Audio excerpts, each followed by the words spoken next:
तो गाइस कैसे हैं आप सब लोग। गैस के एपिसोड 41 के साथ हाजिर हो। तो लास्ट एपिसोड कैन पे हमने देखा था कि एक लड़की जो होती है भागती हुई आंखें की तरफ बढ़ रही होती है और कहती है मेरी इंटरनल एनर्जी अपनी लिमिट तक पहुंच चुकी है और मेरा स्टैमिना भी खत्म होता जा रहा है। अब मैं क्या करूं, वो कमीने अभी भी जहां पर मेरा पीछा कर रहे हैं। लगता है कि मुझे यहाँ पर किसी पेड़ के ऊपर चढ़कर छुप जाना चाहिए। तो इसी के साथ ही वो देखते हैं उसके सामने एक बड़ा पेड़ होता है। तो वो कहते हैं चलो इसी के ऊपर छुप जाती हूँ और वो जल्दी से जंप करते हुए उस पेड़ के ऊपर चढ़ जाती है और एक बड़ी सी डाल के ऊपर जाकर बैठ जाती है और कहते हैं कि मैं यहाँ पर अपनी एनर्जी और अपनी ब्रीदिंग टेक्निक के साथ अपने आप को हाइड कर लेती हूँ ताकि कोई मुझे यहाँ पर देख ना सके। जब वो ऊपर बैठी होती है वो कहता है कि जहाँ पर कुछ अजीब महसूस हो रहा है, किसी के खराटों की आवाज आ रही है। तो उसी के साथ जो पीछे घूमकर देखते हैं तुम्हारा वीश योनो जो होता है वहीं पर उस पेड़ की डाल के ऊपर सो रहा होता है। तो वो कहते हैं ये क्या, ये कौन है, क्या ये एक बंदर है। तो इसी के साथ वो चीख मारती है। तो वीश योनो से कहता है क्या तुम कौन हो, यहाँ पर क्या कर रही हो। तो वो लड़की जल्दी से उसके ऊपर चढ़कर बैठ जाती है, उसका मुंह बंद करती है और कहती है कि अपना मुंह बंद रखो वरना तो मुझे भी अपने साथ मरवा दोगे। तो वीश योनो से कहता है तुम्हारा मसला क्या है। तो इसी के साथ ही वो वहां पर धीरे सी आवाज में उसे कहते हैं कि मेरा पीछा किया जा रहा है, कुछ लोग मेरा पीछा कर रहे हैं और इस वक्त तुम भी खतरे में पड़ जाओगे अगर उन्होंने यहाँ पर तुम्हारे साथ मुझे देख लिया। अगर तुम यहाँ पर शांत रह सकते हो तो प्लीज शांत रहो। और इसी के साथ नीचे का सीन दिखाते हैं कि वहां पर डिमोनिक कल्टीवेटर्स जो होते हैं उसका पीछा कर रहे होते हैं और कहते हैं कि पता नहीं वो लड़की कहां पर चली गई है, हमें उसे हर हाल में ढूंढना ही होगा। और उनका जो लीडर होता है वो अपने साथियों से कहता है कि एक इस तरफ जाओ एक उस तरफ जाओ, फिर साथ ही खुद सामने की तरफ चला जाता है। तो उनके चले जाने के बाद वो लड़की कहती है तो फाइनली वो लोग चले ही गए। तो वीश योनो से कहती है कि प्लीज मुझे माफ करना। तुम्हारा वीश योनो से कहता है कि माफ तो कर दूंगा लेकिन पहले यहाँ पर क्या तुम मेरे ऊपर से उठोगी, तुम्हारी वजह से मेरे अंडे टूट गए हैं। तो हमारी जो लड़की होती है वो उसके ऊपर चढ़कर बैठी होती है। तो वो कहती है ये क्या, और साथ ही वो शर्मिंदा होकर जंप करते हुए पीछे हट जाती है और कहती है प्लीज मुझे माफ कर देना। तो वीश योनो कहता है कि मैं इतनी आराम से सो रहा था और कमी नहीं कहीं कि तुम कहीं से आती हो और आकर मेरी नींद को डिस्टर्ब कर देती हो। तो वो कहती है प्लीज मुझे माफ कर देना, लेकिन मुझे लगता है कि अब तुम्हें भी यहाँ पर से चले जाना चाहिए। इस जगह के ऊपर तुम्हारा रहना खतरे से खाली नहीं है, वो लोग यहाँ पर इसी जगह के ऊपर मुझे ढूंढ रहे हैं। तो फिर साथ ही उसे कहते हैं अगर उन लोगों को पता चल गया कि मैं तुम्हारे साथ यहाँ पर थी तो वो तुम्हें भी नहीं छोड़ेंगे, वो किसी सिविलियन को भी नहीं छोड़े, यानी कि जो भी यहाँ पर उन्हें दिखाई देगा वो हर किसी को मार डालेंगे। तो वीश योनो से कहता है कि वो तुम्हें फॉलो कर रहे हैं मुझे नहीं, तो फिर मेरा हिसाब से कोई लेना देना नहीं है। तो वो उसे कहते हैं नहीं, वो यहाँ पर हर किसी को मार डालेंगे जो भी उन्हें यहाँ पर जंगल के अंदर दिखाई देगा, फिर चाहे वो यहाँ पर कोई आम गाँव वाला हो या फिर कोई मार्शल आर्टिस्ट हो। अब जबकि मैं जहाँ पर तुम्हें सब में फंसा चुकी हूँ तो फिर तुम्हें मेरे साथ ही आना होगा, मैं तुम्हें सेफली यहाँ से निकालूंगी। तो वीश योनो उसके पीछे पीछे वहां पर चल पड़ता है। तो वो लड़की उसे कहती है कि मुझे लगता है कि हमें यहाँ पर अपने आप को इंट्रोड्यूस करवाना चाहिए, मेरा नाम ज़ीमिन डाइयोन है और मैं ज़ीमिन क्लैन की यंग मिस हूं। तो माँ वीश योनो से अपना नाम बताता है। तो वो उसे कहती है तो मिस ज़ीमिन उसे कहते हैं कि मैं ऑर्थोडॉक्स म्यूजियम की तरफ से एक सीक्रेट मिशन के ऊपर थी जहां पर मुझे इन लोगों के ऊपर नजर रखनी थी। तो माँ वीश योनो से कहता है कि अच्छा तो तुम यहाँ पर ऑर्थोडॉक्स म्यूजियम की तरफ से हो, लेकिन तुम्हें देखकर तो ऐसा लगता है जैसे कि तुम एक चोर हो जो जहाँ पर कोई चीज चोरी करके भाग रही हो। तो वो कहती है कि मेरे पास फिलहाल के लिए ऐसी कोई चीज नहीं है जिससे मैं तुम्हें इस बात को साबित कर सकूं कि मैं ऑर्थोडॉक्स म्यूजियम की तरफ से एक स्पाई बनाकर भेजी गई थी, लेकिन मेरे पीछे जो लोग हैं वो बहुत ज्यादा खतरनाक हैं। तो वीश योनो से कहता है पहले बताओ तो सही आखिर वो लोग कौन है, कौन से सेक्टर से हैं। तो वो उसे कहते हैं कि तुम अपनी आवाज को शांत रख सकते हो, थोड़ा सा धीरे बोलो। तो वीश योनो से कहता है पहले मुझे बताओ कि वो लोग कौन है जो तुम्हारा पीछा कर रहे हैं। तो इसी के साथ ही मिस ज़ीमिन से कहता है कि वो लोग डिमोनिक कल्ट के लोग हैं, डिमोनिक कल्ट के लोग मेरा पीछा कर रहे हैं। हाँ वीश योनो से कहता है लेकिन लास्ट टाइम जब एक बहुत ही बड़ी बैटल हुई थी उसके बाद डिमोनिक सेक्टर के लोग तो खत्म हो गए थे, तो अब ये लोग कहां से आए हैं। तो वो उसे कहते हैं कि डिमोनिक सेक्टर अभी भी यहाँ पर है लेकिन सीक्रेट में कहीं पर छुपा हुआ है, मैं उन्हीं को इन्वेस्टिगेट कर रही थी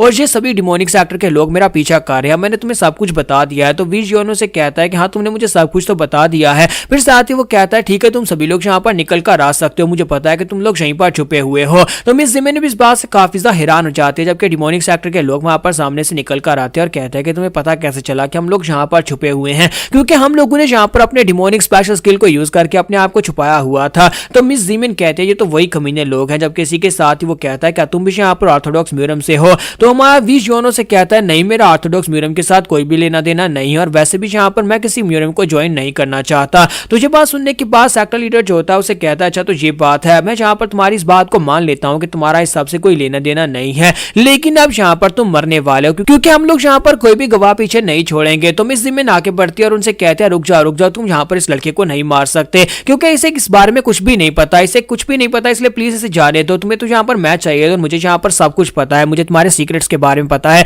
तुम मुझे अपने लीडर के पास लेकर जा सकते हो और बदले में बस इसे यहाँ पर से जाने दो। तो ये बात सुनने के बाद दूसरी तरफ से लीडर उसे कहता है कि ये तो अच्छी ऑफर है, ठीक है तुम हमारे साथ चलो, हम इस लड़के को जाने देंगे। जबकि मैं वीश योनो उनसे कहता है लेकिन यहाँ पर एक प्रॉब्लम है, मुझे पता है कि तुम लोग डिमोनिक सेक्टर के लोग हो और अगर मुझे ये पता है तो मैं बाहर दुनिया को जाकर इस बारे में बता सकता हूँ कि डिमोनिक सेक्टर के लोग वापस आ गए हैं। तो जब मिस ज़ीमिन जो थे उसकी बात सुनने के बाद चिल्लाकर उसे कहते हैं कि तुमने ये क्यों कहा, वो तुम्हें जाने देने वाले वाले थे और तुमने यहाँ पर बीच में अपनी टांग अड़ा दी। तुम्हारा वीज योनो से कहता है कि मुझे लगता है कि शायद मैं इस बार में भूल गया था। और इसी के साथ ही डिमोनिक सेक्टर के लोग सोच रहे होते हैं कि इस लड़के ने बिल्कुल ठीक कहा कि इसे यहाँ पर हमारे बारे में पता चल चुका है कि हम लोग डीमन सेक्टर से और हम इसे जिंदा नहीं छोड़ सकते। जब किसी के साथ हमारा वीज योनो जो होता है उन लोगों से कहता है कि तुम सभी लोग डिमोनिक सेक्टर से हो और मैं यहाँ पर तुम लोगों को कैसे जाने दे सकता हूँ और मैं यहाँ पर खुद कैसे जा सकता हूँ, जबकि मेरे फादर ने मुझे कहा था कि डिमोनिक सेक्टर के कमीने लोग जहाँ पर भी मुझे दिखाई दे वहीं पर उनको ठोक दो। तो इसी वजह से अब मैं यहाँ पर तुम सभी को पीटने वाला हूँ, मैं किसी एक को भी जिंदा नहीं छोड़ूंगा। तो मैं इस जिम्मे से कहते हैं कि ये कोई आम से बैंडिट्स नहीं है जिन्हें तुम यहाँ पर पीट दोगे। क्या तुम्हें दिखाई नहीं दे रहा ये डिमोनिक सेक्टर के लोग हैं, इन सभी की मार्शल आर्ट्स बहुत ज्यादा अलग है।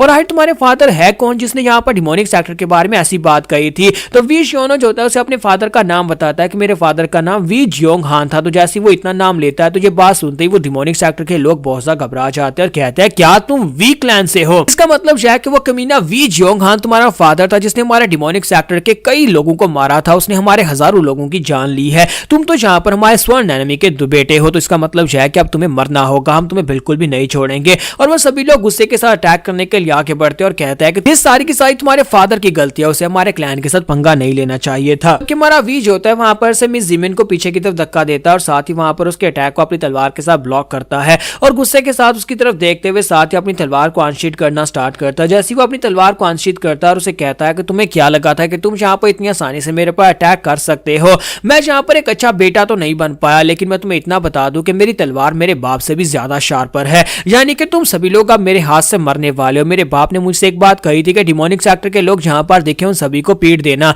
और मैं अब यहाँ पर वही करने वाला हूँ। और साथ ही उनसे कहता है कि अब जल्दी से रेडी हो जाओ। यहाँ पर हमारी एपिसोड 41 का एंड हो जाता है। तो एपिसोड की एक्सप्लेनेशन अच्छी लगी तो कमेंट करके जरूर बताइएगा और वीडियो को लाइक करना मत भूलिएगा। Thank you.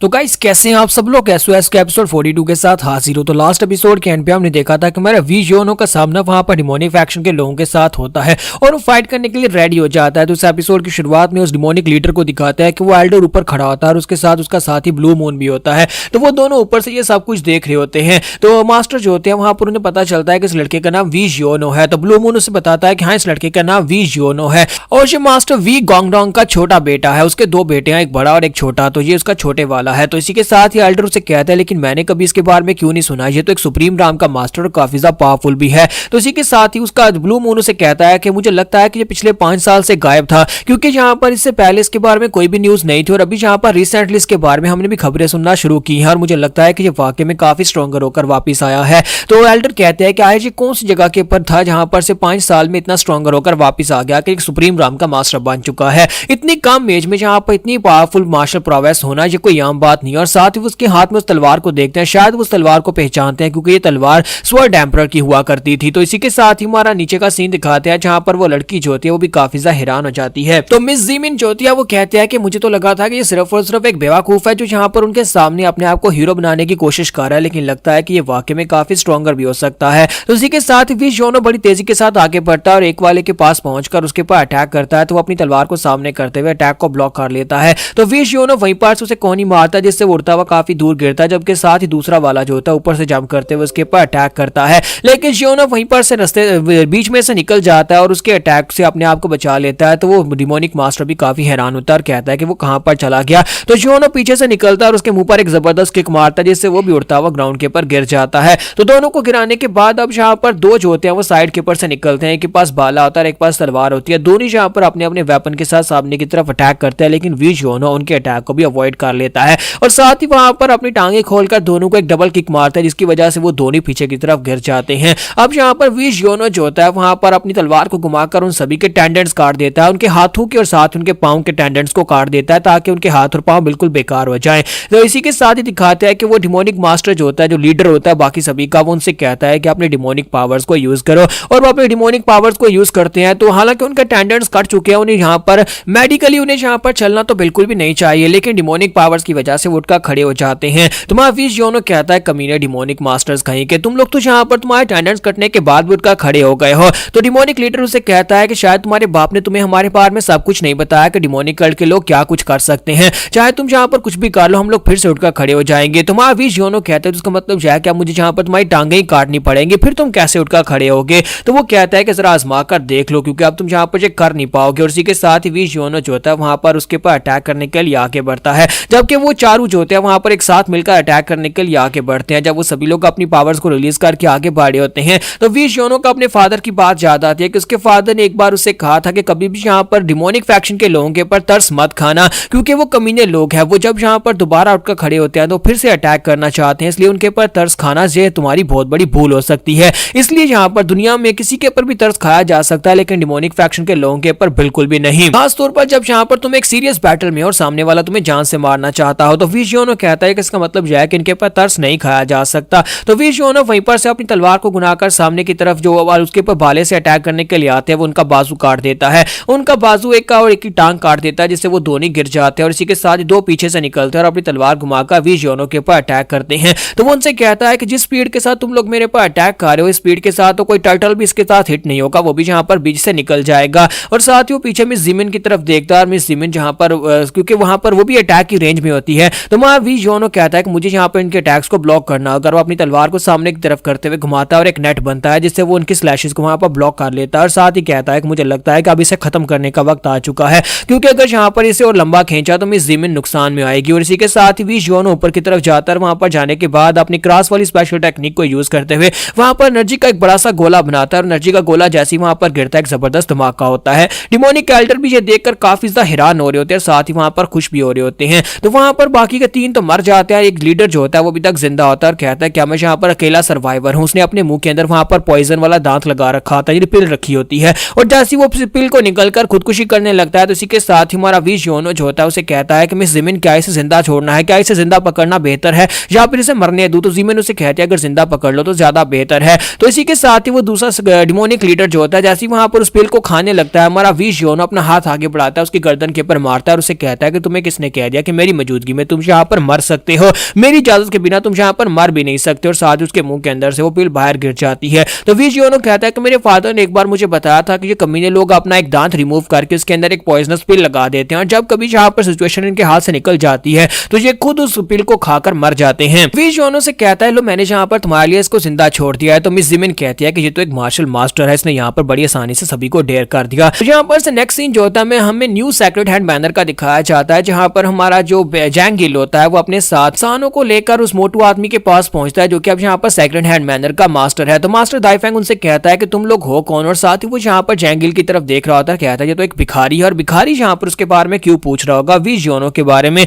दोनों यहाँ पर शक्ल से अमीर तो दिखाई नहीं देते। इसी के साथ ही उनसे पूछता है कि पहले बताओ तुम लोग हो कौन, फिर ही तुम्हें बताऊंगा कि वी जियोनो कहां पर है। तो जैंगिल उसे अपने बारे में बताता है कि मैं काइफेंग ब्रांच का लीडर हूं, मैं बैगर सेक्टर का लीडर हूं, और साथ ही मेरे साथ जो बंदा खड़ा है ये वी जियोनो का बड़ा भाई है। तो इसी के साथ ही वो बंदा काफी ज्यादा हैरान होता है। तो सानो से अपने बारे में बताता है, तो जब उसे अपने बारे में बताता है कि मैं अपनी फैमिली को ढूंढ रहा हूं, अपने छोटे भाई को ढूंढ रहा हूं, तो दाइफेंग कहता है क्या वाकई में तुम उसके बड़े भाई हो। तो वो कहता है हाँ मैं उसका बड़ा भाई हूं। तो मास्टर दाइफेंग कहता है तो यहीं पर रुकना, मैं अभी जाकर अपने मैनर मास्टर को बुला कर लाता हूं, और वो भागता हुआ जल्दी से अंदर चला जाता है। तो बैगर किंग कहता है कि मुझे लगता है कि यहाँ पर कुछ ना कुछ गड़बड़ चल रही है, आखिर ये बेवकूफ आदमी यहाँ पर भागता हुआ अपने मैनर मास्टर को बुलाने के लिए क्यों चला गया है, जबकि साइड के ऊपर से एक कार्ट आ रही होती है। तुम्हारा जैंगिल जो होता है उस कैरेज को वहां पर देखती बुरा सा मुंह बनाकर कहता है कमीनी हाउ फैक्शन की मिस वो यहाँ पर क्या कर रही है। तो जय हमारा सानो से कहता है कि क्या तुम यहाँ पर उनकी कैरेज को देखकर ही पहचान सकते हो। तो वो कहता है कि हाँ मैं यहाँ पर उनकी कैरेज को पहचान सकता हूँ, क्योंकि उसकी कैरेज के ऊपर जो ड्राइवर बैठा हुआ है वो गांगमो है, जो कि उस कमीनी हाउ का राइट हैंड मैन है। तो इसी के साथ ही वो कहता है कहीं ऐसा तो नहीं है कि जो लोग हमारा पीछा करते करते यहाँ पर आए होंगे। तो जैंगिल कहता है कि हाँ मुझे लगता है कि वो भी यहाँ पर हमारा पीछा करते करते आई है।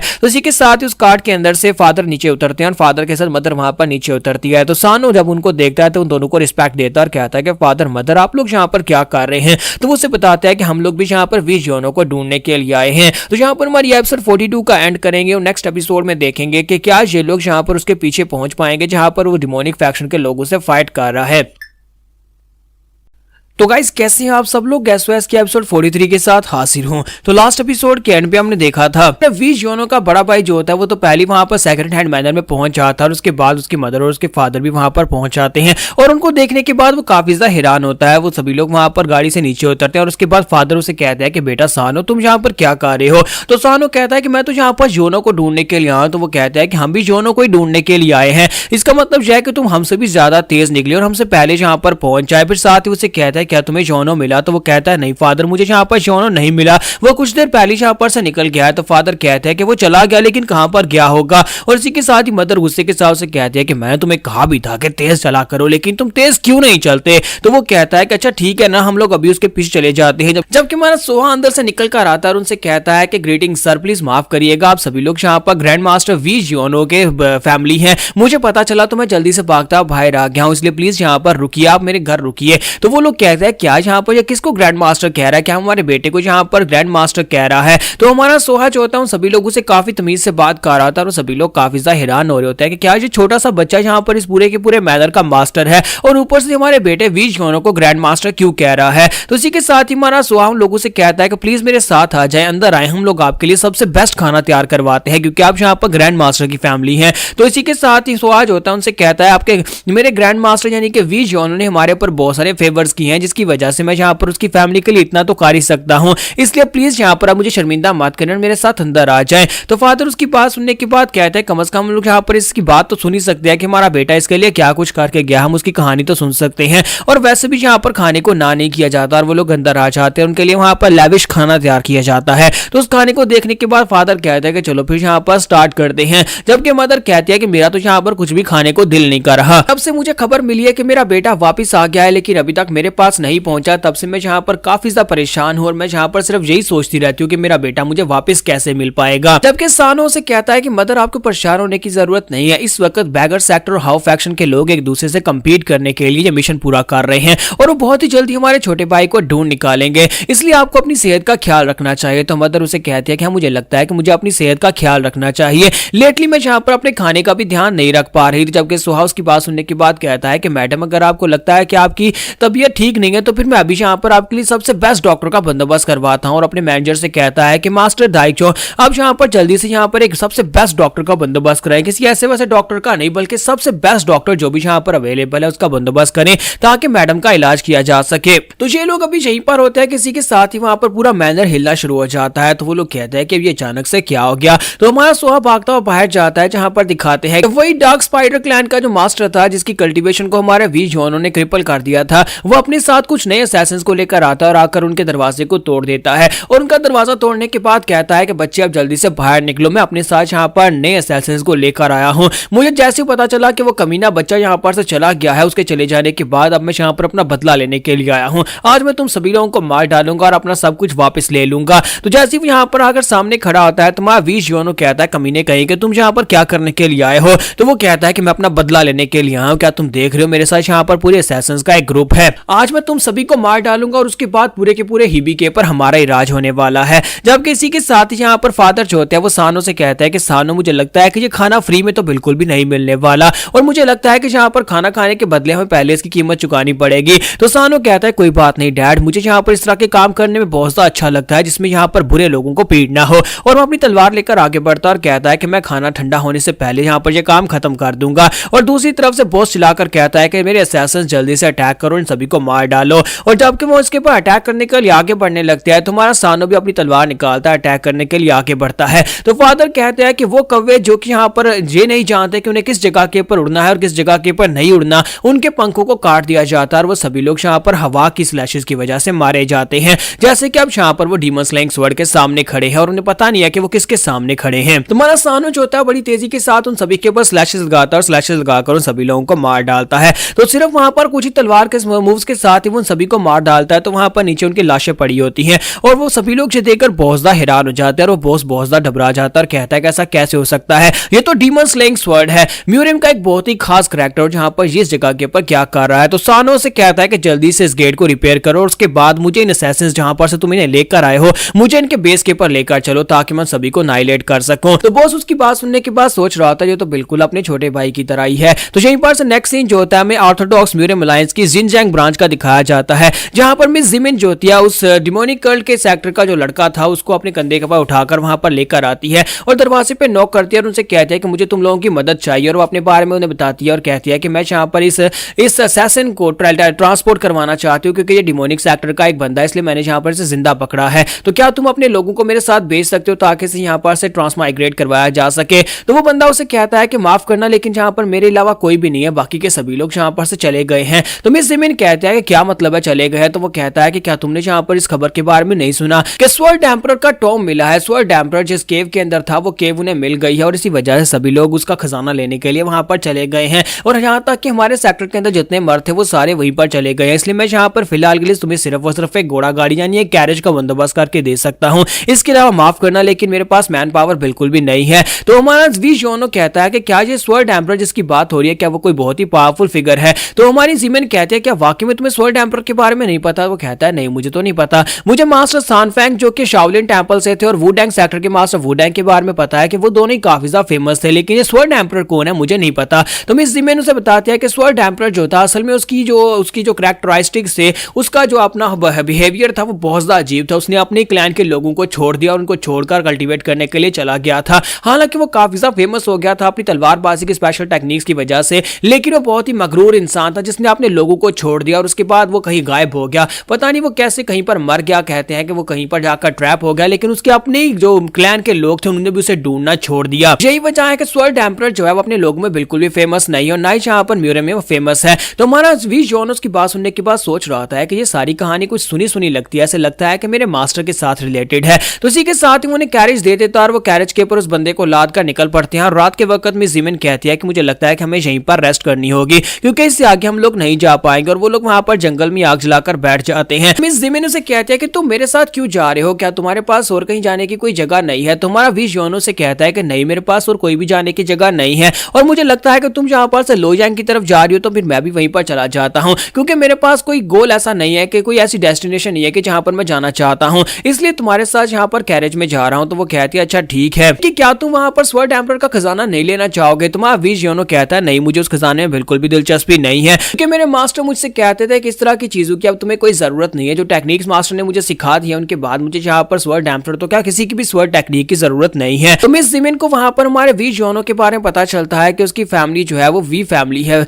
और सानो जो है उसका बड़ा भाई है। तो जब उसे सारी बातों के बारे में पता चलता है तो जिमिन उसे बताती है कि तुम्हारा बड़ा भाई सानो मेरा दोस्त है। तो वी जोनो के बारे में वो सोच रही होती है कि ये बात जानने के बाद कि उसका बड़ा भाई जो है वो उसका दोस्त है, तो हो सकता है कि वो उसे आज रात कैरेज के अंदर रुकने दे और वो खुद यहाँ पर बाहर आ जाए। लेकिन वी जोनो जो होता है जल्दी से दरवाजा बंद करके अंदर चला जाता है और उसे कहता है तो फिर ठीक है गुड नाइट। तो इस बात से मिस जिमिन जो होती है वो काफी ज्यादा गुस्सा होती है और थोड़ी देर के बाद ही वहां पर कुछ नए लोग आते हैं। तो वहां पर एक सेक्टर लीडर अपने कुछ लोगों के साथ आता है। वहां पर आने के बाद से कहते हैं कि इतनी रात के वक्त एक लड़की यहाँ पर अकेली क्या कर रही है, और साथ ही उसे अपना इंट्रोडक्शन देते हैं। तो मिस जिमिन उन लोगों से वहां पर कुछ सवाल भी पूछती है ताकि इस बात को कंफर्म कर सके कि उनकी आइडेंटिटी क्या है। तो वो लोग उसे अपने बारे में बताते हैं कि वो लोग वाकई में यहाँ पर माउंटेन से हैं और यहाँ पर इस स्पेशल क्लैन से हैं। तो वो कहते हैं कि अच्छा ठीक है फिर तुम लोग यहाँ पर आकर बैठ सकते हो। तो मास्टर जाओ जैंग जो कि एक ब्लेसिंग सेक्टर से होते हैं वो उसे कहते हैं कि हम लोग यहाँ पर डिमोनिक सेक्टर के मास्टर्स का पीछा कर रहे हैं, कुछ डिमोनिक मास्टर्स का पीछा कर रहे हैं जो कि काफी ज्यादा खतरनाक है, इसी वजह से हम लोग इस एरिया में हैं। लेकिन तुम यहाँ पर क्या कर रही हो? तो वो कहते हैं कि लंबी स्टोरी है, मैं यहाँ पर सलोजांग की तरफ आगे बढ़ रही हूँ।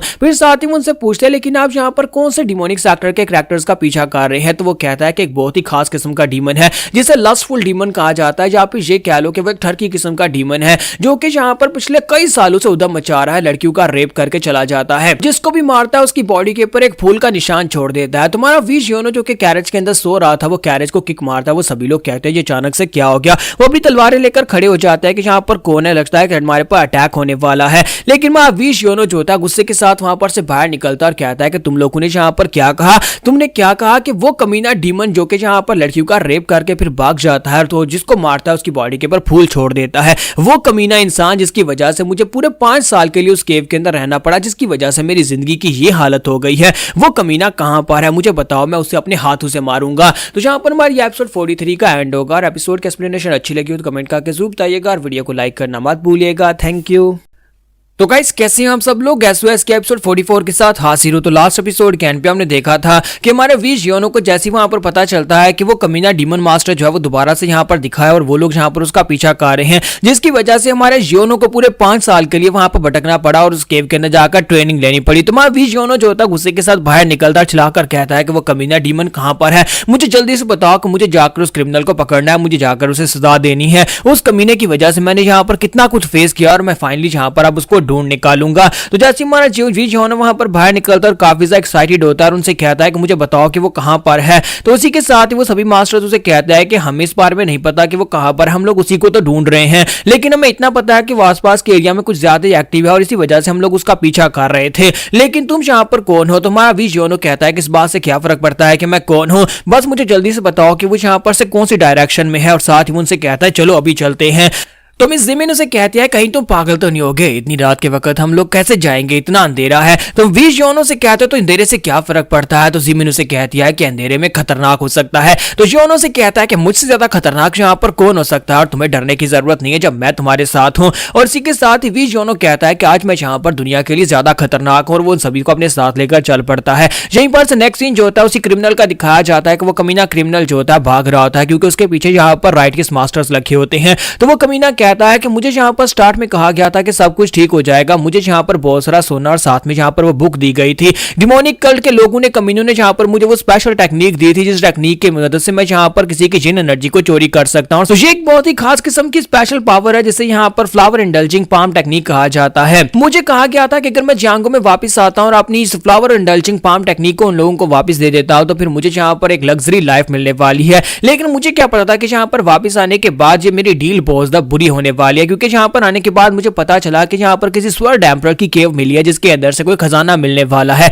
जिसकी वजह से बहुत सारे राइटियस मार्शल मास्टर्स कमीने यहाँ पर उस खजाने को लेने के लिए आसपास के एरिया में कुछ ज्यादा ही एक्टिव हैं और मैं यहाँ पर उनके निशाने पा रहा हूँ, जिसकी वजह से मैं बहुत ही बुरी हालत में, क्योंकि वो लोग मेरा पीछा कर रहे हैं। और इसी के साथ ही वहां पर उसके सामने एक लड़की खड़ी होती है जो कि माउंट हुआ सेक्टर से होती है। तो वो लड़की उसे कहती है कि तुम यहाँ पर आगे से हंस क्यों रहे हो, तुम्हें लगता है कि ये बहुत ज्यादा फनी है, तुम यहाँ पर मेरे हाथ से मरने वाले हो। मैं माउंट हुआ सेक्टर की तरफ से तुम्हें यहाँ पर अपने हाथों से मारूंगी कि तुमने हमारी बहुत सारी सीनियर सिस्टर्स और जूनियर सिस्टर्स का रेप करके उन सभी को बहुत ही बुरी तरह से मार दिया था। इसी वजह से आज मैं यहाँ पर तुमसे बदला लेने के लिए आई हूँ। जुएक उसे कहता है क्या वाकई में तुम्हें लगता है कि तुम यहाँ पर मुझे मार सकती हो, कहीं तुम्हारा दिमाग तो नहीं खराब हो गया। तो इसी के साथ ही वो लड़की उसे कहता है अपनी बकवास बंद करो और साथ ही उसे कहते हैं कि आज मैं यहाँ पर तुम्हारे पूरे 100 टुकड़े करूंगी। और साथ ही वो अपनी प्लम ब्लॉसम स्वॉर्ड टेक्निक को एक्टिवेट करते हुए उसके ऊपर अटैक करने के लिए आगे बढ़ती है। जब वो अपनी प्लम ब्लॉसम स्वॉर्ड टेक्निक को एक्टिवेट करती है तो उसकी प्लम ब्लॉसम स्वॉर्ड टेक्निक अभी यहाँ पर कंप्लीट नहीं होती और जुएक ये बात अच्छी तरह समझ जाता है और कहता है कि तुम्हारी टेक्निक अभी कंप्लीट नहीं है, लेकिन दूसरी तरफ मेरी डिमोनिक टेक्निक पूरी तरह से कंप्लीट है और ऊपर से तुम्हारी बुरी किस्मत के तुम एक लड़की हो और अगर तुम एक लड़की हो तो फिर मैं तुम्हारी जिन एनर्जी को चोरी कर सकता हूं और मैं तुम्हें यहाँ पर दिखाऊंगा कि वो सब कुछ मैं कैसे करता हूं। और साथ ही वो अपनी एनर्जी को रिलीज करते हुए सामने की तरफ अपनी पाम के साथ अटैक करता है। जब अपनी फ्लावर इंडल्जिंग पाम के साथ वहां पर बहुत सारी स्ट्राइक्स लगाता है तो वो लड़की जो होती है उसकी सारी स्ट्राइक्स को फेस करने के चक्कर में वहां पर उसके साथ हिट होती है, क्योंकि उसकी टेक्निक अभी कंप्लीट नहीं थी। तो जैसे वहां पर वो हिट होती है तो वो ग्राउंड के ऊपर गिर जाती है और उसकी बॉडी के ऊपर वहां पर उसकी पाम हिट होने की वजह से उसकी बॉडी के ऊपर वहां पर फ्लावर का निशान बन जाता है और उस बेचारी के मुंह से ब्लीडिंग हो रही होती है और साथ ही वो हिल भी नहीं पा रही होती। तो इसी के साथ ही जुएक आगे बढ़ता है और उसे कहता है कि अब तुम्हें समझ आया कि ये दुनिया कितनी ज्यादा जालिम है, तुम्हारे जैसी लड़कियों के लिए मार्शल आर्ट्स नहीं बनी और ना ही तुम यहाँ पर इस तरह की हो कि तुम्हें यहाँ पर आधी रात के वक्त आकर मेरे जैसे किसी क्रिमिनल को पकड़ना चाहिए। आज रात में यहाँ पर तुम्हें मैनर सिखाऊंगा, मैं तुम्हें सिखाऊंगा कि असली औरत बनना क्या होता है, मैं तुम्हें आज यहाँ पर एक लड़की बनना सिखाऊंगा कि लड़कियां किस तरह की होती हैं। और साथ ही वो अपने कपड़े भी उतार रहा था जबकि उस लड़की की बॉडी के ऊपर, क्योंकि वहां पर उस फ्लावर इंडल्जिंग पाम का फ्लावर होता है, इसी वजह से उसकी बॉडी मूव नहीं कर पा रही होती है और वो जुएक जो होता है आगे बढ़ता है और कहता है कि तुम तो कुछ ज्यादा ही खूबसूरत हो। जब किसी के साथ ही हमारा वी जोनो वहां पर पीछे पहुंच जाता है और कहता है तो कमीने फाइनली मैंने यहाँ पर तुम्हें ढूंढ ही लिया, आज यहाँ पर मैं अपना सारा बदला लेने वाला हूँ। तो इसी के साथ जुएक पीछे की तरफ घूमता और कहता है कि अब तुम कौन हो। तो हमारा वी जोनो कहता है कि इस बात से क्या फर्क पड़ता है कि मैं कौन हूँ, लेकिन इस बात से फर्क पड़ता है कि तुम ही वो कमीने इंसान हो जो कि यहाँ पर फ्लावर इंडल्जिंग टेक्निक को यूज करता है। तो वो कहता है लगता है कि शायद म्यूरियम की तरफ से कोई और यहाँ पर मुझे पकड़ने के लिए आया। तो वो कहता है क्या तुम्हें वाकई में लगता है कि मैं सीओ जियोक इतना ज्यादा कमजोर हूं कि तुम्हारे जैसे एक बच्चे को मुझे मारने के लिए भेजा गया। तो हमारा वी जोनो वहां पर पागलू की तरह हंसना शुरू कर देता है, फिर साथ ही वहां पर हंसते हंसते सामने से गायब हो जाता है और कहता है पहले मैं यहाँ पर तुम्हें बुरी तरह से पीटूंगा उसके बाद मैं मारूंगा। तो हमारा वी जोनो गायब होने के बाद उसके पीछे पहुंच जाता है। जुएक कहता है कि ये कमीना तो यहाँ पर shifting from position snapping technique को यूज कर रहा है। तो हमारा वी जोनो कहता है हाँ मैं उसी टेक्निक को यूज कर रहा हूँ। तो जुएक वहीं पर से पीछे की तरफ घूमकर अपनी पाम के साथ अटैक करता है और कहता है लेकिन फिर भी तुम यहाँ पर मेरे सामने बच्चे हो, क्या तुम्हें लगा था कि तुम इस टेक्निक के साथ मुझे इंप्रेस कर पाओगे। और जुएक जो होता है हमारे वी जोनो के ऊपर अपनी पाम के साथ अटैक कर देता है और हमारा वी जोनो उसके साथ जबरदस्त तरीके के साथ हिट होता है। और वो लड़की बेचारी वहां पर बैठी सोच रही होती है कि इस लड़के के साथ तो बहुत ही बुरा हुआ जो मुझे बचाने के लिए आया था और हीरो बनने के चक्कर में खुद यहाँ पर मारा जाएगा, लेकिन वी जोनो का वो क्लोन होता है। तो इस बात से जुएक काफी हैरान होता है और कहता है कि वो लड़का कहाँ पर है। जैसे वो साइड के ऊपर देखने उठने लगता है, उसके मुंह के ऊपर पंच पड़ता है, एक ही पंच और जुएक जो होता है उड़ता हुआ काफी दूर लुढ़कता हुआ जाकर गिरता है और सीधा उस लड़की के पास उसके कदमों में जाकर गिरता है। तो वो लड़की भी इस पास से पहुंचता हैरान हो जाती है और जुएक उठने की कोशिश करता है। तो वी जियोनो से कहता है कमीने कहीं कि अब तुम्हें समझ आई कि यहाँ पर दर्द क्या होता है, तुम्हारी वजह से पूरे 5 साल के लिए, हालांकि वो काफी ज्यादा लंबा अरसा था, पूरे 5 साल के लिए मैं यहाँ पर वो सब कुछ फेस किया जो मुझे फेस नहीं करना था, तुम्हारी वजह से ये सब कुछ हुआ है और मैं यहाँ पर उसका बदला लेने वाला हूँ। जबकि जुएक उससे कहता है कि मैं तो तुम्हें पहचानता भी नहीं हूँ, मैं नहीं जानता तुम हो कौन और तुम यहाँ पर मुझसे किस बात का बदला ले ले हो। तो वी जियोनो उसके मुंह पर जाकर फिर से पंच मारता है और बेचारा वहां पर गिर जाता है। तो वी जियोनो कहता है कि मुझे यहाँ पर कुछ ऐसा ढूंढना होगा जिससे मैं तुम्हें सेम दर्द दे सकूं जो दर्द मुझे मिला था। तो अपने पास देखता है तो वहां पर 2 पत्थर पड़े होते हैं। तो वी जियोनो वहां पर से उन दोनों पत्थरों को उठा लेता है और कहता है कि मास्टर भी मेरे पर पत्थरों से अटैक करते थे और मैं भी यहाँ पर अब तुम्हारे पर पत्थरों से ही अटैक करने वाला हूँ। वी जियोनो जो था अब उसके ऊपर चढ़ जाता है, दोनों पत्थर लेकर उसके मुंह के ऊपर पत्थरों के साथ अटैक करना शुरू कर देता है। मिस जिमिन जो होती है अपने साथियों के साथ भागती हुई जैसी वहां पर पहुंचती है, वो देखकर काफी हैरान होती है कि वी जियोनो किसी को बुरी तरह से पीट रहा है।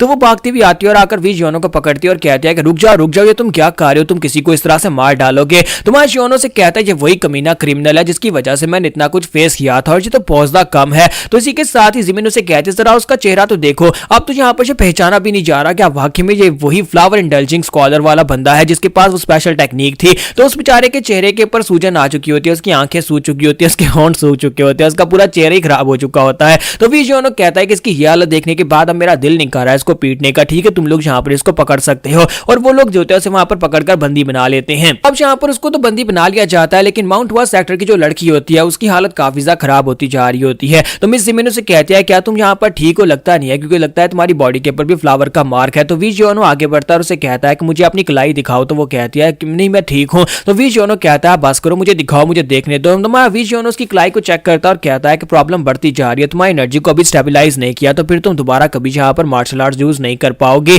क्योंकि यहाँ पर सिर्फ और सिर्फ 2 ही तरीके हैं तुम्हारी बॉडी को यहाँ पर नॉर्मलाइज करने के लिए। यहाँ पर या तो एक्यूपंक्चर नीडल्स का यूज किया जाए या फिर की पावर को इंजेक्ट किया जाए, वरना तुम सारी जिंदगी यहाँ पर बेकार हो जाओगे और एक नॉर्मल इंसान बन जाओगी। तुम बच तो जाओगी लेकिन तुम दोबारा कभी कल्टीवेशन नहीं कर पाओगे, ना ही यहाँ पर तलवार उठा पाओगी। तो ये बात सुनती माउंट हुआ सेक्टर लीडर की लड़की उसे कहती है कि ऐसा बिल्कुल भी नहीं हो सकता, मैं यहाँ पर बिना तलवार के क्या करूंगी, मैं एक मार्शल आर्टिस्ट हूँ, मैं एक आम इंसान नहीं बन सकती। तुम यहाँ पर मेरा इलाज कर सकते हो, अगर तुम एक डॉक्टर हो तो तुम मेरा इलाज कर सकते हो, प्लीज यहाँ पर कर दो। तो माँ वी जियोनो से कहता है लेकिन उसके लिए फिर मुझे तुम्हारी बॉडी को टच करना होगा, यानी कि मुझे तुम्हारी मेरिडियंस को डायरेक्टली टच करना होगा बिना कपड़ों के। तो क्या तुम ये करने को तैयार हो? तो वो लड़की जो होती है पहले तो घबराती है, फिर साथ उसे कहती है ठीक है, सारी जिंदगी यहाँ पर बिना मार्शल आर्ट्स के रहने से तो अच्छा है कि मैं यहाँ पर किसी लड़के को अपनी बॉडी को टच करने दूं। तो वो कहती है ठीक है तुम यहाँ पर ये कर सकते हो, तुम यहाँ पर मेरा इलाज कर सकते हो। तो यहाँ पर हमारी एपिसोड 44 का एंड होगा। नेक्स्ट एपिसोड में देखेंगे कि हमारा वी जियोनो क्या इसका इलाज कर पाएगा और उसके बाद अब आगे वहां हमारा वी जियोनो कहां पर जाने वाला है। तो गाइस कैसे हैं आप सब लोग, एसओएस के एपिसोड 45 के साथ हाजिर हो। तो लास्ट एपिसोड के एंड पे हमने देखा था कि वहां पर एक माउंट हुआ सेक्टर की लड़की होती है जिसकी बॉडी के ऊपर वो फ्लावर वाली एनर्जी जो होती है वो चली जाती है और उसकी बॉडी होती है क्रोड हो रही होती है। तो हमारा वी जियोनो से कहता है कि मैं तुम्हारी एनर्जी को यहाँ पर ठीक कर सकता हूँ, तुम्हारी बॉडी को ठीक कर सकता हूँ, लेकिन उसके लिए मुझे तुम्हारे मेरिडियन पॉइंट्स को टच करना होगा। तो वो लड़की जो होती है वहां पर शर्मिंदा तो होती है लेकिन साथ ही वो मान जाती है क्योंकि उसे एक मार्शल आर्टिस्ट बने रहना है, वो यहाँ पर अपनी मार्शल प्रोग्रेस खोना नहीं चाहती। तो वो कहती है तो फिर ठीक है जल्दी करो। और इसी के साथ हमारा वी जियोनो जो होता है वहां पर उसकी बॉडी के अंदर से एनर्जी निकालने के लिए उसका हाथ पकड़ता है और कहता है कि हमारे पास बिल्कुल भी समय नहीं है, तुम्हारी बॉडी के अंदर ये पॉइजन फैलता जा रहा है। और इसी के साथ ही वी जियोनो जो होता है उसके पेट के ऊपर अपना हाथ रखता है, अपनी एनर्जी को उसकी बॉडी के अंदर डालना स्टार्ट करता है। तो वी जियोनो अपनी पूरी एनर्जी को उसकी बॉडी के अंदर डाल देता है। जब वो पूरी एनर्जी को उसकी बॉडी के अंदर डालता है और उसे कहता है कि यहाँ पर बोलना मत वरना तुम अपनी एनर्जी को खो दोगी। तो इसी के साथ ही वो लड़की जो होती है वहां पर बड़ी खामोश होकर बैठी होती है, हालांकि उसे अंदर से बहुत ज्यादा दर्द हो रहा था, वो चिल्ला नहीं पा रही होती। लेकिन वी जियोनो जो होता है उसकी बॉडी के ऊपर से फ्लावर वाले उस निशान को मिटा देता है